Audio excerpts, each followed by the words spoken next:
புதுசு வரலாறு பெருசு என்ன மானுட குலமோ நீங்க புகழ தொட்டது கிடையாது சாயிர பொழுதும் மேல் மார்பல இருக்கும் என்ன எதிரி வாழும் நீங்க முதுக பார்த்தது கிடையாது 1000 கை ஒண்ணு சரிக்கும் உன் மனச தூக்கி நிறுத்து உன்னை வீசிட பார்க்கிற எவனோ எட்டு விழணும் வழியே கொடுத்து எல்லாமே கொடுத்து ஒசத்துற பூமி மாடல்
திரும்பி வாவும் திசைது தெரிந்தது மாறி போகாதே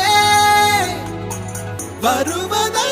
நீ எதை கொண்டு பார்த்திடு கோழையாகாதே உன்னில் அர்த்தம் அதனித்தம் கொதிக்கட்டும் எண்ணிய எண்ணம் அது என்றும் ஜெயிக்கட்டும் தப்பேதும் இல்லை நீ அப்பனுக்கு பிள்ளை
எண்ணிக்கொள் என்றே நிஜமென ஏற்றுக்கொள் அன்பால் நினைந்தது விலகாது அதுவே